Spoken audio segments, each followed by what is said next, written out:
আজিৰ এই ভিডিঅ'টোত লেংগুৱেজ স্কিল সম্পৰ্কে আলোচনা কৰিম। চাওক, লেংগুৱেজ স্কিল যদি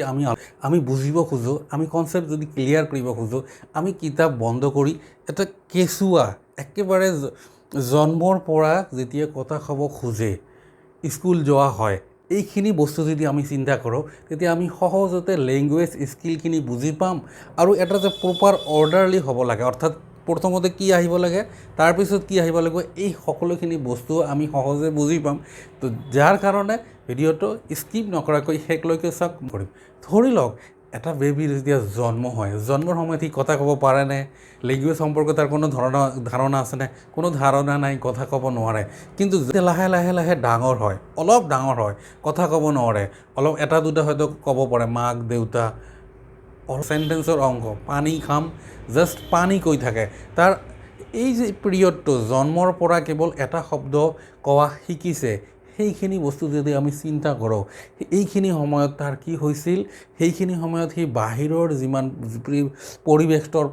যিমান শব্দ আছিল, যিমান বাক্য আছিল, যিমান মানুহৰ কথা আছিল, জীৱ জন্তুৰ কথা আছিল, সি কেৱল শুনিছিল। তাৰ ষ্টাৰ্টিং ক'ত হৈছিল? সি শুনিছিল। তেনেহ'লে আমাক যদি লেংগুৱেজ স্কিলৰ প্ৰথমটো ধাপ বুলি কওঁ, মই প্ৰথমটো স্কিল যদি কওঁ, তেনেহ'লে কি হ'ব? লিচেনিং। লিচেনিং হোৱাৰ পিছত সি কি কৰিছিল? এটা দুটা শব্দ কোৱা শিকিছিল। তেনেহ'লে লিচেনিঙৰ পিছত কি আহিব? স্পিকিং।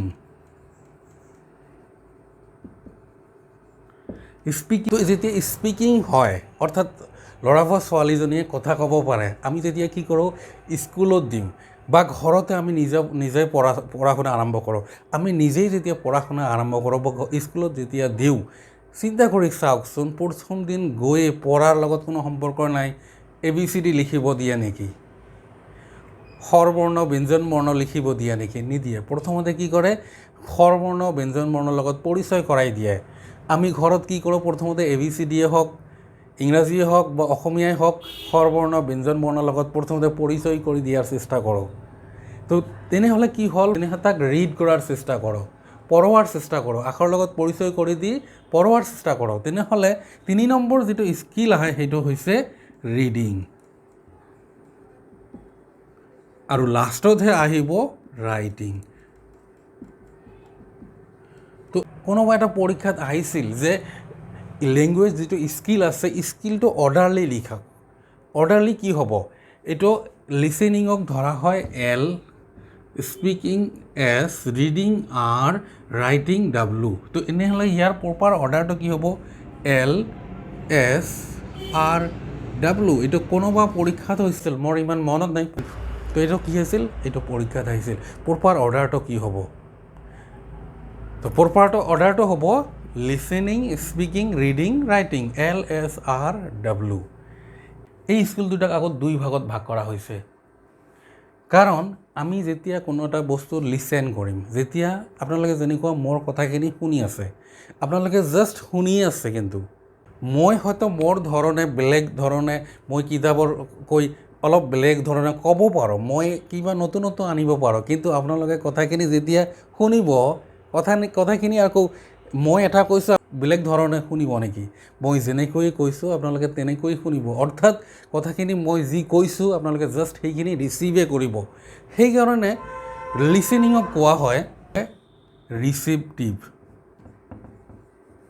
অৰ্থাৎ ৰিচিভ কৰা হয়। তাৰপিছত স্পিকিং আমি বুজি পালোঁ। স্পিকিঙক কি হয়? স্পিকিঙক আমাৰ নিজৰ নতুনত্ব আমি আনিব পাৰোঁ। আমি যেতিয়া কওঁ, আমি হয়তো ক'ৰবাত পঢ়িলোঁ, কোনোবা হয়তো ভিডিঅ' চালোঁ, সেই তাৰ পৰা আমি কি হওঁ? আমাৰ যেতিয়া ক'ম, আমি যেতিয়া এক্সপ্ৰেছ কৰিম, কাৰোবাক বুজাম, সেইখিনি আমাৰ নতুনত্ব আনিব পাৰোঁ। তো সেইকাৰণে এইটো হ'ব প্ৰডাক্টিভ স্কিল।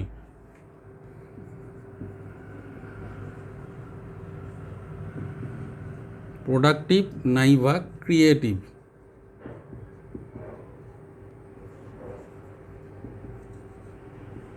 প্ৰডাক্টিভ মানে আমি এনেই বুজি পাওঁ প্ৰডাক্ট এটা, কিন্তু প্ৰডাক্ট হৈ আহিল ৰিচিভ। ইয়াত আমি যদি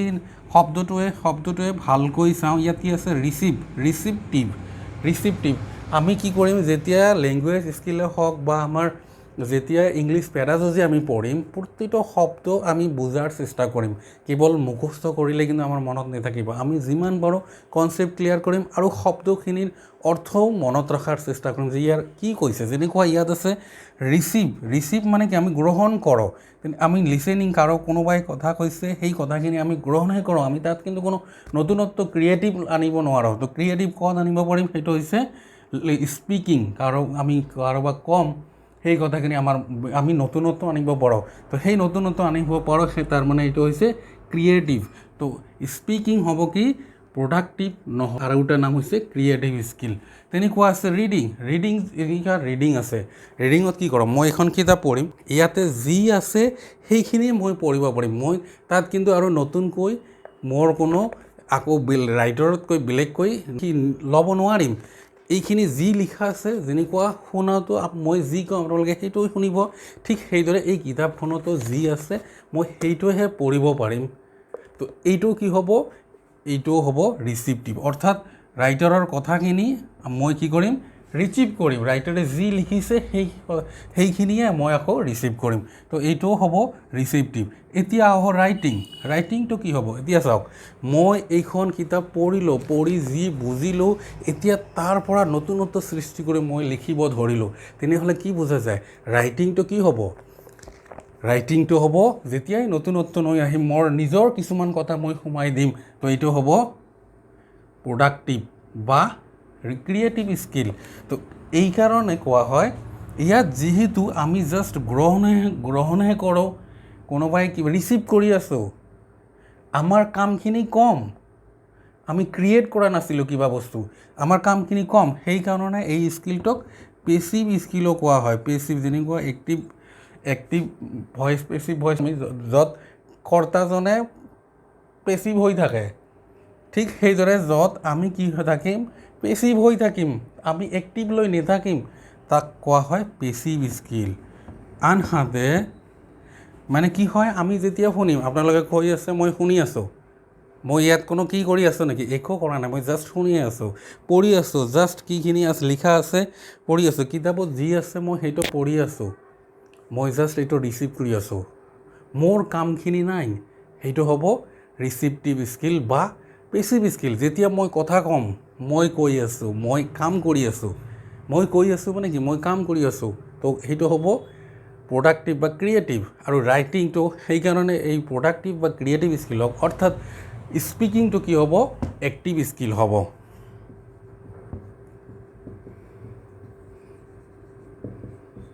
অৰ্থাৎ যদি কোৱা হয় যে এক্টিভ স্কিল কোনখিনি হ'ব এতিয়া হ'ব স্পিকিং আৰু ৰাইটিং কাৰণ মোৰ হাতটো লৰাইবই লাগিব মোক এক্টিভলি কাম কৰিব লাগিব মই যেতিয়া কথা কওঁ মুখখন মোৰ লৰচৰ কৰিবই লাগিব অংগ প্ৰত্যংগৰ ইউজ কৰিবই লাগিব সেইটো হ'ব এক্টিভ স্কিল মই এক্টিভ হ'বই লাগিব এটা কথা মনত ৰাখিব লাগিব আমাৰ কোনোবা পৰীক্ষাত আহিছিল এইটো এই আটাইবোৰ স্কিল আমাৰ ডেভেলপ হ'ব লাগিলে একেলগে ডেভেলপ হ'ব লাগিব এতিয়া আমি চবে হয়তো টাৰ্জন ফিল্মখন দেখা পাইছোঁ তাত কি হৈছিল টাৰ্জনক কি হৈছিল কোনোবাই টাৰ্জন হৈছে এজন মানুহ তাক পাহাৰত এৰি দিয়া হৈছিল এৰি দিয়াত কি হৈছে